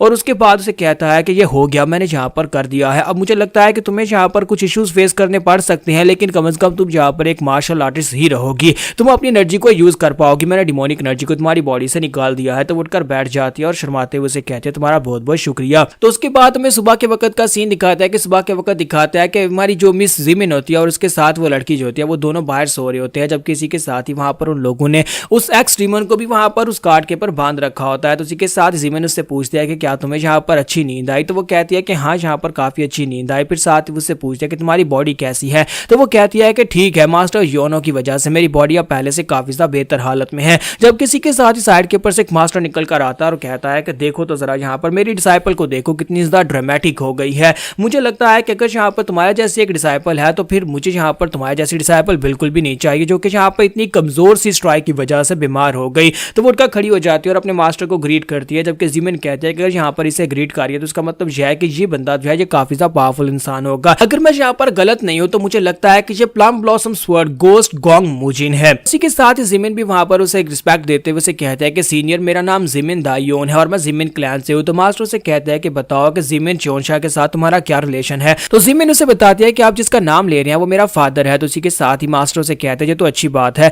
तो मास्टर मुजिन उसे कहता है कि मैं यहाँ पर इस बात से काफी ज्यादा खुश हूं कि मिस जिमिन तुमने मेरी डिसाइपल की जान बचाई है। तो वो उसे कहती है नहीं, मैंने आपकी डिसाइपल की जान नहीं बचाई, जिसने आपकी डिसाइपल की जान बचाई है वो तो कार्ड के अंदर है। और दूसरी तरफ का सीन दिखाते हैं जहां पर हमारा जो बैगर किंग होता है वो कहता है कि हमने वी योनो को ढूंढ लिया है। तो वी सानो उसे कहता है कि मुझे लगता है कि तुम्हें यहाँ पर ज्यादा वर्कड अप होने की जरूरत नहीं है, हाउ फैक्शन के लोग वैसे भी तुमसे पहले उसे नहीं ढूंढ पाएंगे। तो वो कहता है मैं सच्ची कह रहा हूँ कि मुझे यहाँ पर थोड़ी बहुत इंफॉर्मेशन मिली है, मुझे पता चला है कि यहाँ पर उसे करीबी देखा गया है। तो उसके फादर और मदर भागते हुए आते हैं और कहते हैं कि जल्दी से बताओ कि उसे कहाँ पर देखा गया है। तो बैगर किंग जो होता है उनसे कहता है कि वी योनो जैसे किसी दिखने वाले एक बंदे को जिनजैंग के करीब देखा गया है, वो वहां पर है। तो फादर कहते हैं चलो फिर जल्दी से जिनजैंग में चलते हैं। जब किसी के साथ ही हमारा छोटा सुहा जो होता है वहां पर अंदर आता है और उनसे कहता है कि जरा रुक जाए, मैं यहाँ पर डॉक्टर को लेकर आया हूँ, आंटी का इलाज करने के लिए एक डॉक्टर को लेकर आया हूँ। तो वो उसे कहता है कि कौन सी डॉक्टर को अब तुम ले आए हो? तो इसी के साथ ही हमारी जो परफॉर्म डॉक्टर होती है यानी कि उसकी बड़ी बहन जो होती है वहां पर अंदर आती है। तो जब वहां पर अंदर आती है और उनसे आकर कहती है कि आप सभी लोग यहाँ पर मेरे सेवियर की मदर एंड फादर है और मेरे लिए यहाँ पर बहुत ही बड़ी आनर की बात होगी अगर मैं यहाँ पर आपका ट्रीटमेंट कर सकूं। और उन्हें अपना नाम बता दिया कि मेरा नाम जिन जीरैन है। तो इसी के साथ ही फादर उसे कहता है कि लेडी जिन तुम यहाँ पर क्यों आई हो और यहाँ पर हमें इतनी रिस्पेक्ट क्यों दे रही हो? तो वो यहाँ पर उन्हें सारी डिटेल में बताती है कि यहाँ पर वी योनो ने उसके साथ क्या किया था और वी योनो ने कितनी बार उसकी चीजें जो गिरवी रख कर आई थी उन सभी चीजों को उसे वापस करवाया था। इसी वजह से वो यहाँ पर अपना ग्रेटिट्यूड एक्सप्रेस करने के लिए उसकी मदर का इलाज करने के लिए आई है। इनके पूरे सिटी में सबसे बेस्ट डॉक्टर तो यही है। तो इसी के साथ ही मदर जो होती है वो चमकती हुई आंखों के साथ भागती हुई आगे बढ़ती है और उसका हाथ पकड़ लेती है और कहती है बेटा तुम तो काफी ज्यादा खूबसूरत हो, बताओ तुम्हारी एज कितनी है? तो वो कहती है कि आंटी मुझे समझ नहीं आई कि आप मेरी एज क्यों पूछ रही हैं, क्योंकि आंटी यहाँ पर उसके बारे में इसलिए पूछ रही होती है कि क्या पता यहाँ पर वी योनो का इसके साथ टांका भिड़ जाए और इसके साथ उसकी शादी करवा दे। तो इसी के साथ ही दूसरी तरफ का सीन दिखाता है कि मास्टर मुजिन जो होते हैं वहां पर जाकर कार्ड के सामने खड़े हो जाते हैं और कहते हैं अगर यहाँ पर इस लड़के ने मेरी डिसाइपल की जान बचाई है, मेरी डिसाइपल खुद भी काफी स्ट्रॉन्गर लड़की है, लेकिन इसके बावजूद इस लड़के ने यहाँ पर इस कमीने एक्स डीमन को एक ही पंच मारकर यहाँ पर इसकी ये हालत कर दी, जो कि उसकी हालत देखकर ही मुझे पता चल रहा है कि इस लड़के ने बुरी तरह से उसे पीटा है। तो इसका मतलब यह है कि ये लड़का जो है काफी ज्यादा पावरफुल हो सकता है और किसी पावरफुल मास्टर का डिसाइपल हो सकता है। तो मुझे जरा इसके साथ तमीज से पेश आना चाहिए। और इसी के साथ ही वो उसे कहते हैं क्या लड़का वाकई में अंदर है? तो हमारी स्टूडेंट जो होती है वो उनसे कहते हैं जी वो अंदर है। तो इसी के साथ ही मास्टर सबसे पहले तो उसके इंसल्ट करते हैं और कहते हैं तुम्हें यहाँ पर पहले स्ट्रांग होना पड़ेगा। मुझे इस बात की बहुत ज्यादा शर्मिंदगी हो रही है कि तुम यहाँ पर किसी एक्स डीमन को नहीं हरा पाई और ऊपर से किसी दूसरे ने आकर तुम्हारी जान बचाई और फिर यहाँ पर एक ही पंच मारकर उस बंदे को भी हरा दिया जिसने तुम्हारी ये हालत कर दी। अब वापस जाने के बाद तुम्हें यहाँ पर सजा मिलेगी। तो वो कहते हैं जी मास्टर जी मास्टर। और इसी के साथ ही मास्टर मुजिन आगे बढ़ते हैं और जाकर दरवाजे के सामने खांस कर कहते हैं क्या तुम जाग रहे हो? मुझे तुमसे बात करनी है, मुझे तुम्हें थैंक यू बोलना है। तो इसी के साथ ही वो दरवाजे के ऊपर नॉक करता है। तो हमारा जो वी योन होता है वो दरवाजा खोलकर उल्टा लटक कर उसे कहता है कि हाँ मैं जाग रहा हूँ और इतनी सुबह के सुबह वक्त तुम यहाँ पर मुझे क्यों जगा रहे हो? तो मास्टर मुजिन उसे देखने के बाद काफी हैरान होता है कि इसकी अपीयरेंस और इसके जो हरकतें हैं वो काफी ज्यादा अजीब है। एक मास्टर उसके सामने खड़ा है लेकिन वो बंदा यहाँ पर इतनी बुरी हालत में उसके सामने लेटा हुआ है। तो मास्टर मुजिन कहता है कि क्या तुमने मेरे डिसाइपल की जान बचाई है? तो वो कहता है हाँ। कौन सा डिसाइपल तुम्हारा? तो वो उसे कहते हैं कि ये लड़की मेरी डिसाइपल है। तो हमारा वी योनो कहता है कि हाँ मैंने इसकी जान बचाई और साथ ही वो दरवाजा बंद करके अंदर चला जाता है और कहता है कि बस ठीक है अगर तुम्हें यही पूछना था। तो मास्टर इस बात से काफी ज्यादा गुस्सा हो जाते हैं, अपनी पावर्स को रिलीज करते हैं और कहते हैं कि लगता है कि तुम्हें यहाँ पर बिल्कुल भी तमीज नहीं है, मैं यहाँ पर तुम्हें थैंक यू बोलना चाहता हूँ और तुम यहाँ पर दरवाजा मेरे मुंह पर बंद करके अंदर चले गए हो। तुम्हारा वी योनो फिर से दरवाजा खोलता और कहता है कि मुझे नींद आई और तुम यहाँ पर मुझे डिस्टर्ब कर रहे हो, तुम्हें थैंक यू बोलना था, तुमने बोल दिया, अब ठीक है जाओ यहाँ पर से। तो मास्टर से कहता है कि तुमने यहाँ पर मेरे डिसाइपल की जान बचाई तो इसके लिए मैं यहाँ पर जानना चाहता हूँ तुम्हारा नाम क्या है? तो वो कहता है कि ये जरूरी नहीं है कि तुम्हें मेरे बारे में पता हो, मैं तुम्हें नहीं बताऊंगा। तो मास्टर मुजिन कहते तो फिर अपने मास्टर का नाम बताओ कि तुम्हारा मास्टर कौन है? तुम्हारा वी योनो कहता है कि मैं अपने मास्टर के बारे में बता दूं, तुम्हें उसके बारे में भी नहीं पता होगा। तो मास्टर मुजिन कहता है कि तुम्हें ऐसा क्यों लगता है कि मुझे यहाँ पर नहीं पता होगा? मैं यहाँ पर एक माउंट हुआ सेक्टर का मास्टर हूँ और मुझे यहाँ पर काफी कुछ नॉलेज है। बीच योनो से कहता है कि मैं कह रहा हूँ ना कि आपको नहीं पता होगा, और इसी के साथ ही मास्टर से कहता है कि अच्छा तो ये बात है, अगर यहाँ पर तुम यहाँ इस तरह से मुझे जवाब देते रहोगे तो फिर मुझे लगता है कि हम दोनों को यहाँ पर फाइट करके देखना पड़ेगा कि क्या तुम वाकई में यहाँ पर किसी महान मास्टर के डिसाइपल होने के लायक भी हो या नहीं। तो उनके डिसाइपल उसे कहते हैं कि मास्टर जी आप क्या कह रहे हैं, ये ठीक नहीं है। तो मास्टर गुस्से के साथ उसे कहता है कि अपनी बकवास बंद करो, कब से यहाँ पर डिसाइपल्स को जरूरत पड़ गई अपने मास्टर्स को बताने की कि उन्हें क्या सही करना है और क्या नहीं करना, अब चुपचाप साइड के ऊपर खड़ी रहो। और इसी के साथ ही मास्टर वहां पर अपनी एनर्जी को रिलीज करते हैं और कहते हैं मैं यहाँ पर माउंट हुआ सेक्टर का लीडर या फिर जो भी वाइस लीडर जो भी है, तो वो कहता है कि मेरे कंधों के ऊपर इस वक्त माउंट हुआ सेक्टर की सारी जिम्मेदारी है, और तुम यहाँ पर अगर मेरे सामने इस तरह की बदतमीजी कर रहे हो, तुम अपने बारे में नहीं बता रहे, अपने मास्टर के बारे में नहीं बता रहे, इसका मतलब यह है कि तुम माउंट हुआ सेक्टर को बहुत ज्यादा कमजोर समझ रहे हो, तुम हमें यहाँ पर लुक डाउन बिल्कुल भी नहीं कर सकते। और मैं यहाँ पर इस बात को अपनी स्ट्रेंथ से साबित करूंगा और मैं देखना चाहता हूँ क्या तुम वाकई में यहाँ पर एक महान मास्टर के स्टूडेंट हो या फिर एक लूजर हो। कि डिसाइपल जो होती है वो साइड के ऊपर खड़ी काफी परेशान हो रही होती है, तो जीमन उसे कहते हैं परेशान होने की जरूरत नहीं है, वो लड़का जो है वो बहुत ज्यादा लेजी है और मुझे नहीं लगता कि वो तुम्हारे मास्टर के चैलेंज को एक्सेप्ट करेगा, और तुम्हारे मास्टर के चैलेंज को अगर वो एक्सेप्ट नहीं करेगा तो वो एक जूनियर के ऊपर बिना किसी चैलेंज के एक्सेप्ट किए अटैक नहीं करने वाले, इसलिए तुम्हारे मास्टर से फाइट नहीं करेंगे, तुम्हें परेशान होने की जरूरत नहीं है। लेकिन इसी के साथ ही हमारा वीश योनो दूसरी तरफ से चैलेंज को एक्सेप्ट कर लेता और कहता है तो फिर ठीक है मैं तुम्हारे चैलेंज को एक्सेप्ट करता हूं, और साथ ही वो अपनी तलवार को निकालता और कहता है मेरे मास्टर ने कहा था कि वैसे तो यहाँ पर वर्ल्डली अफेयर से दूर रहना, लेकिन मास्टर ने यह भी कहा था कि अगर कोई यहाँ पर तुम्हारी तलवारबाजी के स्किल्स या फिर तुम्हारे मास्टर के बारे में इंसल्टिंग वर्ड्स को यूज करे कि तुम किसी लूजर के डिसाइपल हो, तो फिर यहाँ पर उसे दिखाना कि तुम्हारी तलवार क्या कर सकती है, और अब मैं यहाँ पर तुम्हें दिखाऊंगा कि मेरी तलवार क्या कर सकती है। तो यहाँ पर हमारी एपिसोड 45 का एंड होगा, और एपिसोड की एक्सप्लेनेशन अच्छी लगी हो तो कमेंट करके जरूर बताइएगा और वीडियो को लाइक करना मत भूलिएगा। Thank you. तो गाइस कैसे हैं आप सब लोग, एसओएस के एपिसोड 46 के साथ हाजिर हो। तो लास्ट एपिसोड कैन पे हमने देखा था कि हमारा वीज योनो जो होता है वहां पर माउंट हुआ सेक्टर के उस मास्टर के सामने अपनी तलवार निकालकर चैलेंज को एक्सेप्ट कर लेता है और कहता है कि मेरे मास्टर ने कहा था कि जो भी यहाँ पर तुम्हारे मास्टर की या फिर तुम्हारी तलवारबाजी की इंसल्ट करेगा उसे यहाँ पर तुम्हें ये बात दिखानी पड़ेगी कि तुम यहाँ पर किस लायक हो और तुम्हारे मास्टर ने तुम्हें क्या कुछ सिखाया है। तो वीज योनो जो होता है वहां पर अपनी तलवार को अनशीथ करता और कहता है कि अब यहाँ पर तुम रेडी हो जाओ क्योंकि मैं तुम्हारे चैलेंज को एक्सेप्ट करता हूँ। तो इसी के साथ ही एल्डर जो होता है वो कहता है तो तुम यहाँ पर मेरे चैलेंज को एक्सेप्ट करते हो, तुमने यहाँ पर जो बात है कि वाकई में काफी ज्यादा अच्छी थी, तुम यहाँ पर वाकई में एक तलवारबाज की तरह मेरे सामने खड़े हो, लेकिन क्या तुम वाकई में यहाँ पर मेरे चैलेंज को एक्सेप्ट करके मुझसे फाइट कर पाओगे। तो ईशानो से कहता है कि हाँ क्यों नहीं, मैंने यहाँ पर तुम्हारे चैलेंज को एक्सेप्ट किया तो फिर चलो जल्दी से यहाँ पर फाइट स्टार्ट करते हैं। तो मास्टर मुजिन जो होता है वो अपनी तलवार के ऊपर हाथ रखते हैं और कहता है कि तुम्हारी इस एज में इतनी ज्यादा ब्रावाडो बहुत ज्यादा अच्छी बात है कि तुम काफी ज्यादा बहादुर हो जो यहाँ पर एक कैरेक्टर को चैलेंज करने को तैयार हो, लेकिन मैं यहाँ पर तुम्हें यहाँ पर बता दूं कि तुम यहाँ पर इस फाइट को जीत नहीं पाओगे। तो पहले अपना नाम तो और अपने मास्टर का नाम बताओ। तो वीज योनो से अपने मास्टर का नाम तो नहीं बताता क्योंकि उस बेचारे को खुद भी पता नहीं है, तो उसे अपना नाम बताता है कि उसका नाम वीज योनो है जो कि गोंगडैंस के वी क्लैन से है। तो इसी के साथ ही मास्टर मुजिन उसे कहता है कि तुम इसका मतलब यह है कि मास्टर गोंगडैन के बेटे हो, तो अगर तुम यहाँ पर मास्टर गोंगडैन के बेटे हो तो और भी अच्छी बात है क्योंकि मैं यहाँ पर कभी मास्टर गोंगडैन को हराना चाहता था, मेरी पूरी ख्वाहिश थी कि मैं उनसे फाइट करके उन्हें फाइट में हरा सकूं, लेकिन कभी मुझे मौका ही नहीं मिल सका। और फाइनली अब यहाँ पर मैं उसके बेटे को हरा दूंगा तो मुझे लगता है कि वो खुद भागता हुआ मेरे पास आएगा और आकर मुझे चैलेंज करेगा ताकि वो यहाँ पर अपने बेटे के हारने का बदला ले सके। तो वी योनो से कहता है कि फाइट करने से पहले मैं यहाँ पर तुम्हें दो चीजें बताना चाहता हूँ। पहली बात तो यह है कि मैं यहाँ पर गोंगडैंग क्लैन से हूँ, लेकिन मैं अपनी फैमिली की वी फैमिली की कोई भी टेक्निक यूज नहीं करता क्योंकि मैंने अपनी वी फैमिली की टीचिंग्स नहीं ली। और दूसरी बात, अगर तुम यहाँ पर मुझसे हार भी जाते हो तब भी यहाँ पर मेरे फादर इस बात को लाइटली लेने वाले हैं, यानी कि वो इसे मजाक ही समझेंगे, वो कहेंगे कि ऐसा कैसे हो सकता है, उनका बेकार बच्चा यहाँ पर किसी मास्टर को कैसे हरा सकता है। तो इसी के साथ ही उसे कहता है कि चलो ठीक है क्या फाइट स्टार्ट करे। तो योनो से कहता है लेकिन एक और बात तुमसे करना चाहता हूं। तो एल्डर कहता है कि हाँ बताओ तुम यहाँ पर क्या कहना चाहते हो। तो वो कहता है कि क्या तुम्हें पता है कि इस दुनिया में बहुत सारे ऐसे तलवारबाज है जो कि बहुत ज्यादा स्ट्रॉन्गर है, लेकिन उनमें से सिर्फ और सिर्फ एक ही तलवार ऐसी है जो कि रेडियंस वर्ड है जो कि हर वक्त यहाँ पर चमकती है। क्या तुमने कभी रेडियंस वर्ड के बारे में सुना है? फिर साथ ही उसे कहता है कि चाहे मैं यहाँ पर कितना ही लेजी क्यों ना हूं, चाहे मैं यहाँ पर कितना ही बेकार क्यों ना हर वक्त सोया क्यों ना रहता हूं,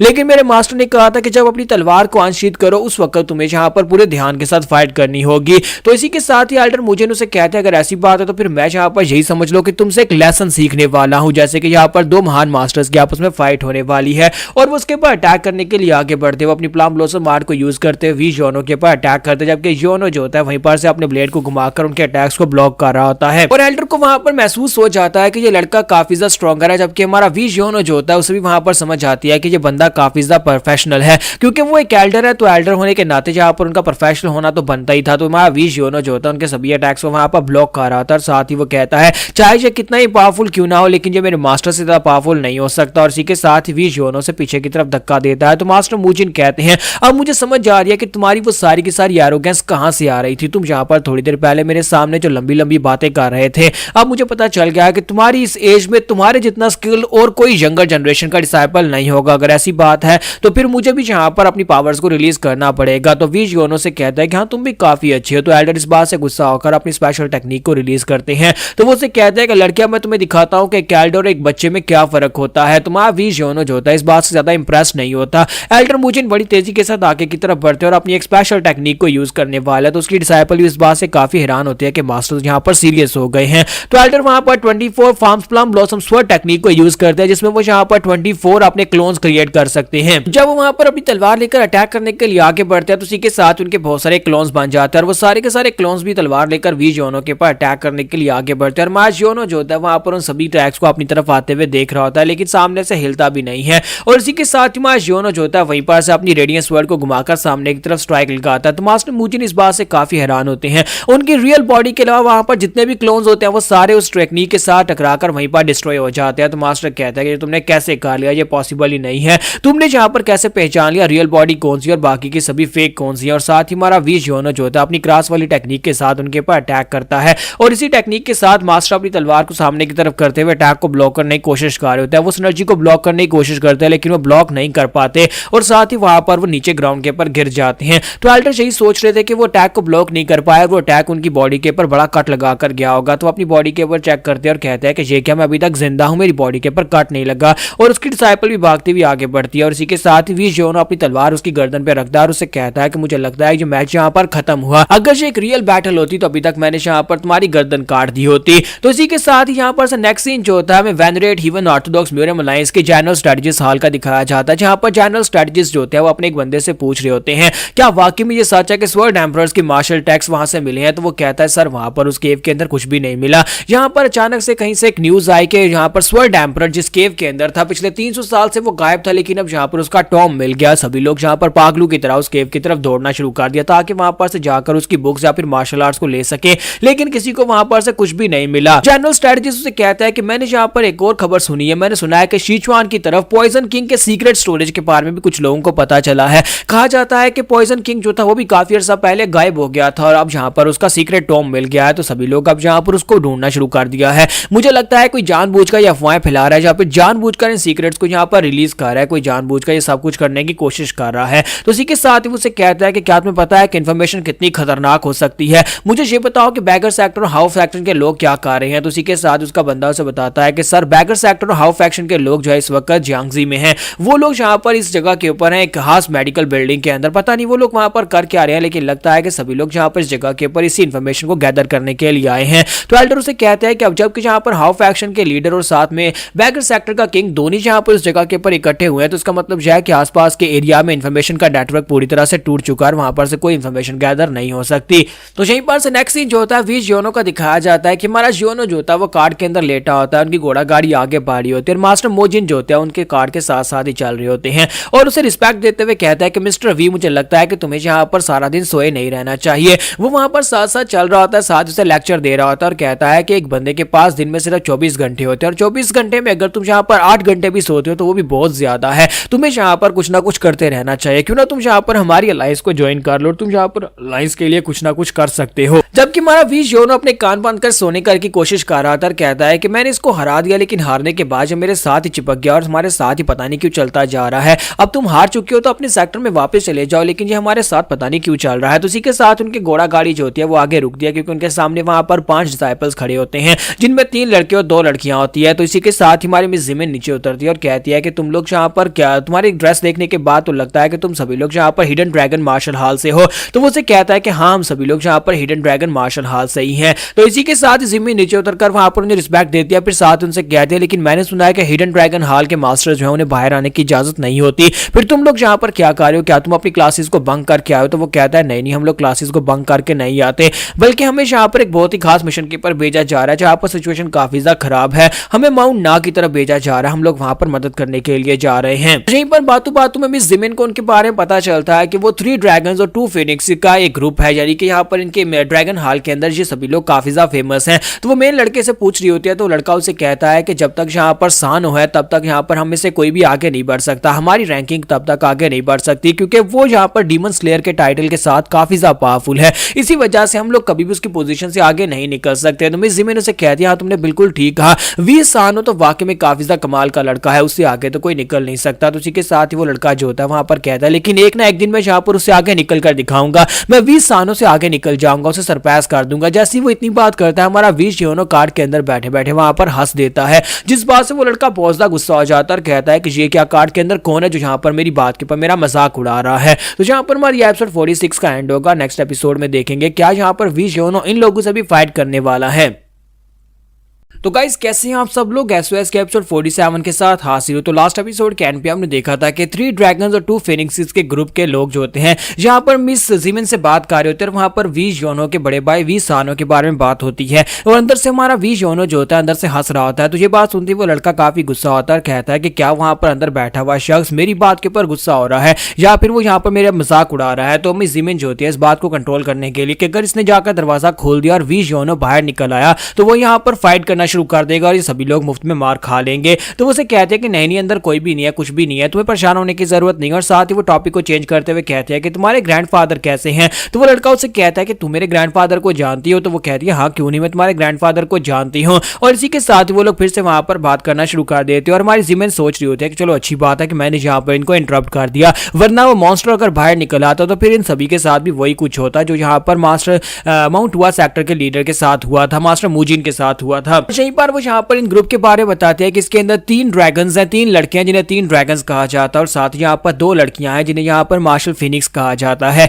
और इन सभी लोगों का ताल्लुक जो अलग अलग सेक्टर्स के साथ है, जैसे Namgung clan, Jang clan, Wi clan और गैंग क्लैन हो गया। तो ये सारे के सारे अलग अलग क्लैंस के मेंबर्स हैं। और मिस जिमिन सोच रही होती है कि आज से पहले कभी मैं इनके साथ इस तरह से बात नहीं कर पाया क्योंकि इन सभी का स्टेटस बहुत ज्यादा हायर है, लेकिन मुझे लगता है कि वी योनो की वजह से फाइनली मैं यहाँ पर इन सभी से बात कर पा रही हूँ। और इसी के साथ ही वो लोग उन्हें वहां पर खाने की ऑफर करते हैं। तो सभी लोग टेबल के इर्द गिर्द बैठे होते हैं, वहां पर बैठे खाना खा रहे होते हैं, साथ ही बातें कर रहे होते हैं। तो माउंट हुआ सेक्टर के लीडर जो होते हैं उन लोगों से कहते हैं कि मैंने यहाँ पर तुम सभी लोगों के लिए काफी कुछ सुन रखा है कि तुम सभी वाकई में काफी ज्यादा फेमस हो, आजकल तुम लोग यहाँ पर यंगस्टर्स में काफी ज्यादा बेहतर हो। मैं यहाँ पर तुम्हारी कुछ ज्यादा तारीफ तो नहीं कर रहा। तो वो कहते हैं कि सर आप हमारी कुछ ज्यादा ही तारीफें कर रहे हैं। जब किसी के साथ एक लड़का उनसे कहता है क्यों ना आपके उस दोस्त को जो अंदर सो रहा है उसको भी जगा लें ताकि वो भी यहाँ पर आकर खाना एंजॉय कर सके। तो मास्टर मूजिन कहते हैं नहीं नहीं, मुझे नहीं लगता कि एक अच्छा आइडिया है जाकर उसे जगाना, जब उसे यहाँ पर भूख लगेगी तो वो खुद ही आ जाएगा। और मिस जिमिन भी कहती है कि हाँ मुझे लगता है कि जब उसे भूख लगेगी तो वो खुद ही रेंगता हुआ यहाँ पर बाहर आ जाएगा। ये बात सुनने के बाद वो लड़का जो होता है यानी मार्शल ड्रैगन काफी ज्यादा हैरान होता है और कहता है कि आज यहाँ पर उस बंदे को जगाने के बारे में इस तरह की बात क्यों कर रहे हैं, उसे जगाना क्यों नहीं चाहते?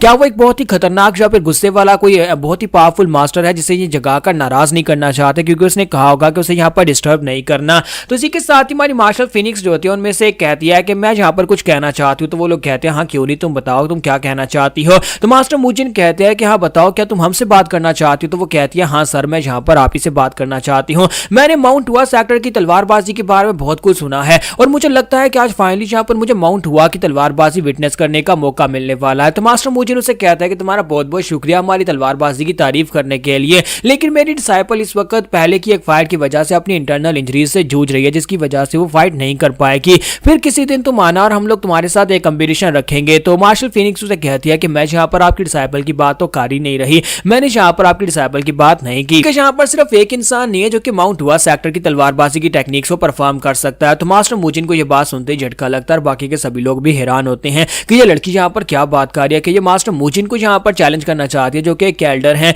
तो मास्टर मूजिन कहता है क्या तुम यहाँ पर मुझसे फाइट करना चाहती हो? तो वो कहती है जी मास्टर मैं यहाँ पर आपसे फाइट करना चाहती हूँ और आपसे टीचिंग्स लेना चाहती हूँ। तो मास्टर भी उठकर खड़े हो जाते हैं और कहते हैं कि चलो क्यों नहीं, अगर तुम यहाँ पर मुझसे वाकई में टीचिंग्स लेना चाहती हो तो क्यों नहीं, मैं यहाँ पर तुम्हारे साथ जरूर फाइट करूंगा। और मैं यहाँ पर देखना चाहता हूँ कि मार्शल फिनिक्स क्या कर सकते हो और तुम्हें यहाँ पर दिखाना चाहता हूँ कि हमारे माउंट हुआ सेक्टर की तलवारबाजी कैसी है। तो वो कहते हैं कि मुझे इस बात से बहुत ज्यादा खुशी होगी और इसी के साथ ही वो दोनों वहां से साइड के ऊपर चल पड़ते हैं ताकि खुले एरिया में जाकर फाइट कर सके। तो इस बात से बाकी के सभी लोग सोच रहे होते हैं क्या वाकई में ये होने वाला है, हमारी एक फिनिक्स जो है यहाँ पर एल्डर से फाइट करने वाली है। तो एल्डर से कहता है कि लड़की यहाँ पर ध्यान से फाइट करना क्योंकि तुम एक बच्ची हो, इसका मतलब ये नहीं है है कि मैं यहाँ पर बहुत ही आसान फाइट करने वाला हूँ। जबकि वो लड़की उनसे कहती है कि मेरी तलवार भी काफी ज्यादा तेज है, आपको बिल्कुल परेशान होने की जरूरत नहीं है। और दूसरी तरफ मिस जिमिन के साथ खड़ी उसकी जो डिसाइपल होती है वो उसे कहती है कि जिमिन कुछ करो ना, यहाँ पर इनको रोको। मेरे मास्टर यहाँ पर गुस्से में आकर कहीं मार्शल फिनिक्स के ऊपर अपनी फुल पावर्स को ना रिलीज कर दे। जिमिन कहती है कि क्या तुम्हें लगता है कि जो बंदा मेरी बात सुनेगा। और साथ ही वो सोच रही होती है कि इस वक्त सिर्फ और सिर्फ एक इंसान है जो कि यहाँ पर इनको रोक सकता है, लेकिन उसे मैं जगाना नहीं चाहती।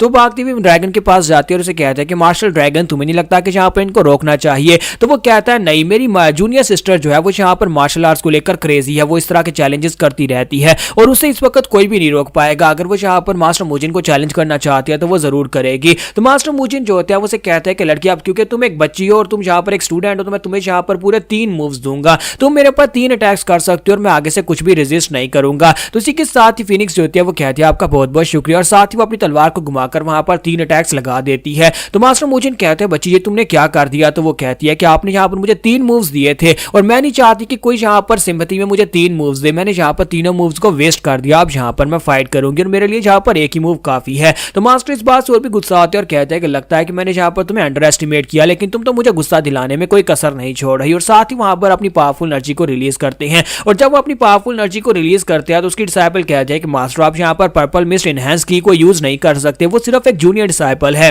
और साथ ही वो सोच रही होती है कि मुझे लगता है कि मास्टर यहाँ पर मिस्टर वी से हारने के बाद यहाँ पर कुछ ज्यादा पंप अप हो चुके हैं, इसी वजह से वो यहाँ पर इस लड़की को हर हाल में हराना चाहते हैं। तो इसी के साथ ही वो सोच रही होती है अगर वी योनो उठकर आ जाता है तो वही इस फाइट को रोक पाएगा। जबकि वी योनो जो होता है वो अंदर से कहता है कि हाय यहाँ पर क्या शोर मचा रहे हो, क्या तुम लोग मुझे आराम से सोने दोगे भी या नहीं। और वो उठकर बाहर आ जाता है और कहता है कि मैं यहाँ पर सोने की कोशिश कर रहा हूँ, क्या तुम लोग यहाँ पर से किसी और जगह पर दफा हो जाकर फाइट करोगे। तो मास्टर मुजिन कहते हैं तो मिस्टर वी फाइनली आप भी यहाँ पर अपनी नींद से जाग ही गए। तो जब वो इतनी बात करते हैं तो वो सभी लड़के हैरान हो जाते हैं और कहते हैं कि ये क्या माउंट हुआ कि कैरेक्टर यहाँ पर इसे मिस्टर वी कहकर क्यों पुकार रहे हैं। जबकि वो मार्शल फिनिक्स लड़की जो होती है वो जैसी वहां पर वी योनो की तरफ देखती है इसी के साथ ही वहां पर हैरान हो जाती है। और यहीं पर नेक्स्ट सीन जो होता है फैमिली का दिखाया जाता है जहां पर हमारी जो डॉक्टर थी यानी कि सोहा की बहन जो थी वो यहाँ पर आंटी का इलाज कर रही थी, हमारे वी योनो की मदर का इलाज कर रही थी। तो वो कहती है कि 3 दिन तक आपको रेस्ट करना होगी, उसके बाद आप बिल्कुल परफेक्ट हो जाएंगी। तो जब वहां पर से चली जाती है तो आंटी कहती है कि मुझे लगता है कि ये लड़की हमारी बहू बनने के लिए बिल्कुल परफेक्ट है।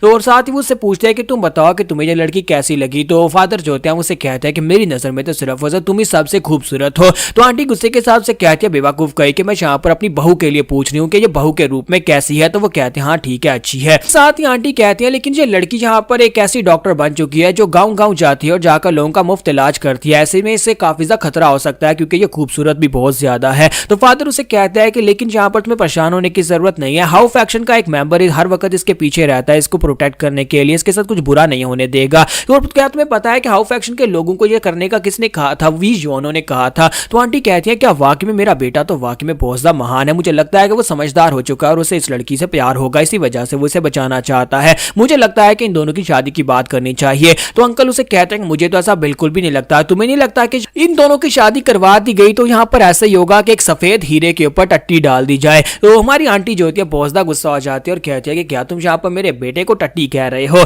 तो इसी के साथ ही वो उसे पीटना शुरू कर देती है। जबकि यहीं पर से नेक्स्ट सीन जो होता है फिर से उस जगह का दिखाया जाता है जहां पर हमारा वी योनो जो होता है वो उठ चुका है, वो लड़की जो होती है वो बहुत ज्यादा हैरान हो रही होती है। तुम्हारा वी योनो देख रहा होता है, कहता है कि ये क्या, ये तो एक बच्ची से फाइट कर रहा है। मुझे इनसे कहता है कि कहीं तुम पागल तो नहीं है, तुम्हें यहाँ पर बच्चों से फाइट करने का शौक तो नहीं है, तुम फिर से यहाँ पर एक बच्ची से फाइट कर रहे हो। इस जमीन से कहते हैं कि मिस्टर वी योनो ऐसी कोई बात नहीं है, आप यहाँ पर गलत समझ रहे हैं, ये एक मार्शल फिनिक्स और इसने खुद यहाँ पर चैलेंज किया था। जब किसी के साथ जो मार्शल फिनिक्स जो होती है वो अपनी तलवार फेंक देती है। तो अपनी तलवार फेंकने के बाद हमारे वी योनो की तरफ आगे बढ़ते और कहते हैं कि तुम लोगों ने यहाँ पर क्या कहा, तुमने इसे यहाँ पर मिस्टर वी योनो कहा, क्या तुम लोग यहाँ पर इसे वी योनो कह रहे हो, क्या ये गोंगडन क्लैन का मिस्टर वी योनो है। और साथ ही वो आगे बढ़ती है और वहां पर हमारे वी योनो के पास चली जाती है और जाकर उसे कहते हैं कि तुम्हारा नाम वी योनो है। तो वो कहता है कि हाँ मेरे नाम वी योनो है। जैसे वो इतनी बात करने लगता है इसी के साथ उसके मुंह पर थप्पड़ पड़ता है और हमारा वी योनो जो होता है वहीं पर से लुढ़कता हुआ ग्राउंड के पर जा गिरता है। और उठने के बाद वो कहता है ये तुमने क्या किया, तुमने मुझे थप्पड़ क्यों मारा। बाकी सभी लोग बहुत ज्यादा हैरान हो जाते हैं। तो वो सभी लोग कहते हैं कि ये अचानक से क्या हो गया। तो योनो से कहता है कि तुम्हें क्या हो गया, तुमने मुझे थप्पड़ क्यों मारा। तो आगे से वो लड़की रोना शुरू कर देती है और कहती है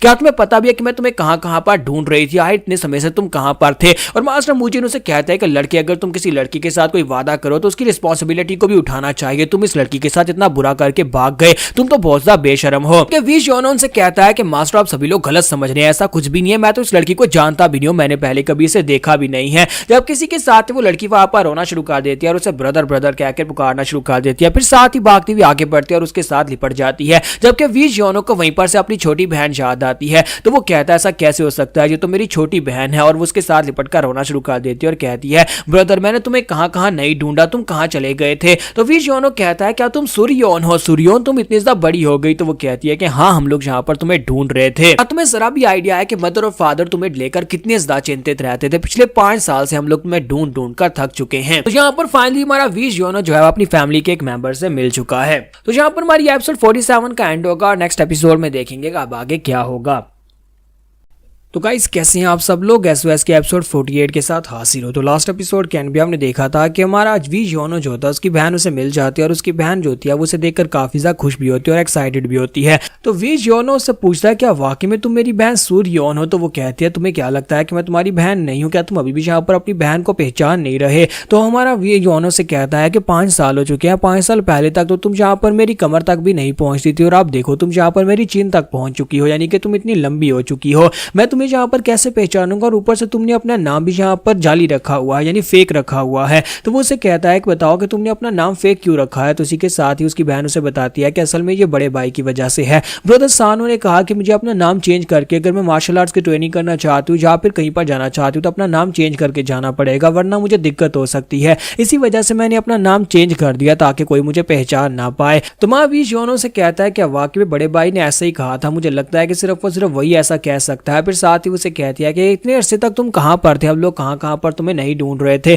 बताओ तो सही पिछले 5 साल से तुम क्या कर रहे थे। तो वी जियोनो से कहता है कि मैं एक घोस्ट से मिला था, एक भूत मुझे मिल गया था और 5 साल के लिए उसने मुझे कैद कर लिया था। तो वो उसका बाजू पकड़ती है और उसे कहती है मेरे साथ आओ, मैं तुम्हें अंदर लेकर चलती हूँ और मुझे सारी की सारी कहानी सुनाओ कि वहां पर हुआ क्या। जबकि बाकी के सभी ड्रैगन्स जो होते हैं वो हैरान होकर देख रहे होते हैं और कहते हैं क्या पहले भी मार्शल फिनिक्स ऐसी थी, लेकिन ये पहले तो ऐसी बिल्कुल भी नहीं थी। आज यहाँ पर अपने ब्रदर के साथ ये किस तरह खुश होकर बातें कर रही है, ये तो हमेशा बहुत ज्यादा सीरियस रहती थी और बात भी नहीं करती थी। खास तौर पर वो एक लड़का जो होता है वहां पर शायद उसे पसंद करता है, इसी वजह से वो उसे घूर घूर कर देख रहा होता है। फिर साथ ही वो सोच रहा होता है कि अब जबकि यहाँ पर मुझे इसकी आइडेंटिटी के बारे में पता चल चुका है कि ये वी क्लैन की यंग मिस है, तो इसका मतलब यह है कि ये वाकई में काफी ज्यादा एक्स्ट्रा ऑर्डिनरी है, क्योंकि ये डीमन स्लेइंग स्वॉर्ड वी सानो की छोटी बहन है। और अगर जिस लड़के के बारे में जिसके बारे में वो बात कर रही है मिस्टर वी, तो ये भी इसका बड़ा भाई है। तो अगर ये भी उसी की तरह है यानी डीमन स्लेइंग स्वॉर्ड की तरह है, तो ये भी एक महान मास्टर ही हो सकता है। तो उसके बाद अंदर का सीन दिखाता है कि ये सभी लोग टेबल के इर्द-गिर्द जाकर बैठ जाते हैं और सभी लोग हैरान होकर देख रहे होते हैं, क्योंकि हमारी सूर्योन जो होती है वहां पर अपने ब्रदर वी जियोनो को खाना खिला रही होती है और कहते हैं देखो तो जरा तुम कितने दुबले पतले हो गए हो। जब 5 साल पहले तुम्हें देखा था तुम इतने मोटे और लेजी हुआ करते थे कि तुम सारा दिन बिस्तर से नहीं निकलते थे, और आज देखो तुम कितने ज्यादा स्किनी हो गए हो। जबकि वो लड़का जो होता है सामने बैठा है सब कुछ देख रहा था और कहता है कि मुझे तो नहीं लगता ये किसी भी एंगल से कमजोर हुआ है। जबकि वी जियोनो से कहता है कि मैं बहुत ही मुश्किल वक्त से गुजरकर यहाँ तक पहुंचा हूँ। तो सूर्योन कहते हैं कि हाँ तुम्हें बहुत ज्यादा प्रोटीन चाहिए, इसी वजह से मैं तुम्हारे लिए स्पेशल खाना लेकर आई हूँ। जबकि इसी के साथ ही मास्टर मूजिन उसे कहता है कि मार्शल फिनिक्स अगर तुम यहाँ पर वी क्लैन की 3rd यंग मिस हो तो इसका मतलब यह है कि तुम्हारी फैमिली के अंदर तो काफी सारे पावरफुल लोग हैं। तुम्हारे फादर के बारे में कौन नहीं जानता, तुम्हारे फादर को लोग ग्रैंड मास्टर कहते हैं, वो एक कमाल के मार्शल मास्टर हैं, उनकी तलवारबाजी किसी से छुपी हुई नहीं है। और उसके बाद उनका बेटा जो कि डीमन स्लेइंग स्वॉर्ड के नाम से काफी ज्यादा फेमस है, और फिर उसके बाद यहाँ पर एक मार्शल फिनिक्स, और अब यहाँ पर वी जियोनो जो है वो खुद भी यहाँ पर एक मार्शल मास्टर है। अगर इसी तरह चलता रहा तो मुझे लगता है कि एक दिन तुम्हारा वी क्लैन जो है बहुत ही जल्दी सबसे बड़ा क्लैन बन जाएगा और बाकी के सभी क्लैंस को पीछे छोड़ देगा। तो मार्शल फिनिक्स कहती है कि ये तुम क्या कह रहे हो, वी जियोनो के बारे में ऐसा कुछ मत कहो क्योंकि ये तो बिल्कुल बेकार है। तो वो कहता है हाँ बिल्कुल बेकार हो, क्योंकि मुझे तो यहाँ पर सारा दिन घर में पड़े रहना ज्यादा पसंद है। तो मास्टर मूजिन कहता है कि शायद तुम यहाँ पर अपने ब्रदर के बारे में ज्यादा कुछ नहीं जानती। साथ ही मास्टर मूजिन जो होते हैं वी जियोनो से कहते हैं कि जैसा कि तुम्हारी बहन ने कहा और हमने खुद भी इस बात को नोटिस किया है कि तुम बहुत ज्यादा लेजी हो, तो फिर बताओ कि तुम यहाँ पर इतना सफर कर क्यों रहे हो। हमें पता चला है कि तुम पहले भी कई जगहों से होकर यहाँ तक पहुंचे हो। तो वी जियोनो कहता है ये मेरे मास्टर की आखिरी ख्वाहिश थी, मास्टर ने मरने से पहले मुझे लोकेशंस बताई थी और कहा था कि मुझे इन जगहों के ऊपर जाना है। मास्टर ने कहा कि मेरी कल्टीवेशन कंप्लीट नहीं हो सकती, एक जगह के ऊपर क्लोज डोर में बैठकर ट्रेनिंग करने से ट्रेनिंग कभी कंप्लीट नहीं होती। अगर हम लोग यहाँ पर प्रोफेशनल डाव को हासिल करना चाहते हैं तो उसके लिए हमें आगे बढ़ना होगा, लोगों के बीच जाना होगा जहाँ पर हमें ये सारी चीजें पता चल सकती हैं। तरह हम लोग अपनी कल्टीवेशन को कंप्लीट कर सकते हैं। तो मास्टर मूजिन जब उसकी बातें सुनते हैं तो उसकी बात सुनने के बाद कहता है कि बच्चे तुमने बिल्कुल ठीक कहा, मैं भी सारी जिंदगी आइसोलेशन में बैठ के ब्रेक थ्रू करने की कोशिश करता रहा। जैसे वो इतनी बात करते हैं इसी के साथ उनकी बॉडी से एनर्जी निकलना शुरू हो जाती है और ड्रैगन जल्दी से उठकर खड़े होते हैं और कहता है कि जल्दी से यहाँ पर घेरा बनाओ, किसी को भी अंदर मत आने देना और इनको यहाँ पर डिस्टर्ब मत करने देना, ये ब्रेक थ्रू करने वाले हैं, इन्हें सडन एनलाइटमेंट मिली है। तो सभी लोग वहां पर घेरा बनाकर खड़े हो जाते हैं। तो महावीर योनो कहता है कि अचानक से कल्टीवेट करने के लिए क्यों बैठ गया है। तो उसकी बहन सूर्योनो से बताती है इन्हें यहाँ पर कुछ ऐसा पता चला है जिससे ये ब्रेक थ्रू करने वाले हैं और ब्रेक थ्रू करते वक्त ये सबसे ज्यादा कमजोर होते हैं, इसी वजह से हम यहाँ पर इसे प्रोटेक्शन दे रहे हैं। तो इसी के साथ ही मास्टर मूजिन वहां पर ब्रेक थ्रू कर लेते हैं, उनकी बॉडी से जबरदस्त एनर्जी निकलती है और उस एनर्जी के फ्लो के निकलने के बाद वो अपनी आंखें खोलते हैं। तो वो सभी लोग उसे ग्रीट करते हैं और कहते हैं सर आपको बहुत ज्यादा बधाई हो, आपने यहाँ पर अलाइनमेंट हासिल कर ली, यानी आपने ब्रेक थ्रू कर लिया है। तो वो भी उन सभी लोगों से कहता है कि तुम लोगों का भी शुक्रिया कि यहाँ पर इस मौके के ऊपर तुम लोगों ने मुझे प्रोटेक्शन दी है। और साथ ही वो वी योनो से कहता है कि मास्टर वी योनो ये सब कुछ आपकी वजह से पॉसिबल हो पाया, अगर आप यहाँ पर नहीं होते और इस तरह की बात मुझे नहीं बताते तो मुझे कभी भी एनलाइटमेंट नहीं मिलती, आपका बहुत बहुत शुक्रिया। और ड्रैगन जो होता है उनसे कहता है कि सर मुझे लगता है कि अब यहाँ पर जोंगशान में आपसे बड़ा तलवारबाज कोई नहीं होगा, आप यहाँ पर सबसे बेस्ट तलवारबाज बनने वाले हैं।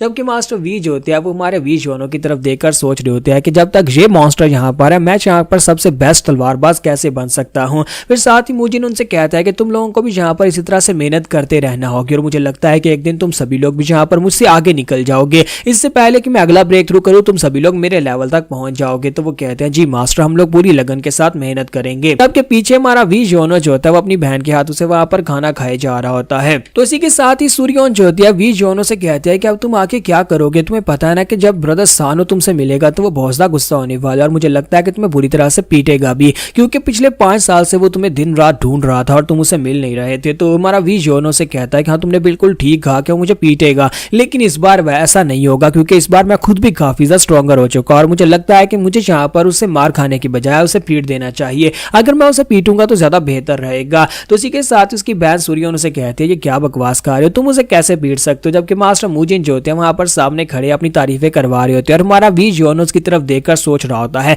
मुझे लगता है कि अगर यहाँ पर सानो स्ट्रॉन्ग भी होगा तो वो मास्टर मूजिन से थोड़ा सा स्ट्रॉन्ग होगा, अगर मास्टर मूजिन को मैं हरा सकता हूँ तो सानो को भी हरा सकता हूँ। तुम्हारा वी योनो जो होता है अपनी बहन सूर्योनो को कहता है कि मैं अपने भाई सानो को हरा सकता हूँ और वो जो होती है उसे थप्पड़ मारती है और उसे कहती है कि बस करो, तुम पिछले 5 साल से गायब थे, तुम्हें पता भी है कि वी जानो इस वक्त कितना ज्यादा स्ट्रॉन्गर हो चुका है। तो इसी के साथ एक ड्रैगन आगे बढ़ता है और उसे कहता है कि हम यहाँ पर इस बात को इस तरह से इग्नोर नहीं कर सकते, हमारे लिए वी सानो एक रोल मॉडल की तरह है और हम लोग यहाँ पर उसके इंसल्ट को बर्दाश्त नहीं करेंगे। तुमने कहा कि तुम उसे हरा सकते हो, लेकिन हम ये बात कैसे मान ले कि तुम यहाँ पर एक कमाल के मार्शल आर्टिस्ट को इतनी आसानी से हरा सकते हो, अगर तुम उसे हरा सकते हो तो फिर तुम्हें मेरे चैलेंज को भी एक्सेप्ट करना होगा। तो वी जोरो से कहता है तो इस बात से क्या फर्क पड़ता है कि मैं उसे हरा सकता हूँ या नहीं हरा सकता, लेकिन मैं तुम लोग उसे फाइट क्यों करूंगा। तो वो लड़का चिल्लाकर उसे कहता है कि मुझसे फाइट करो, अगर तुम मुझसे फाइट करके मुझे हरा पाए तो फिर मैं बात मान लूंगा। तो वी जोनो से कहता है कि नहीं मैं यहाँ पर तुम्हारे साथ फाइट नहीं करूंगा। तो उसी के साथ ही उसे कहता है लेकिन तुम मेरे साथ फाइट क्यों नहीं कर सकते, तुम्हें मुझसे फाइट करना होगी। क्या तुम्हें यहाँ पर ये नहीं पता कि जो बंदा फाइट से ना करता है वो कावर्ड होता है, यानी कि वो डरपोक होता है। तो क्या तुम एक डरपोक हो।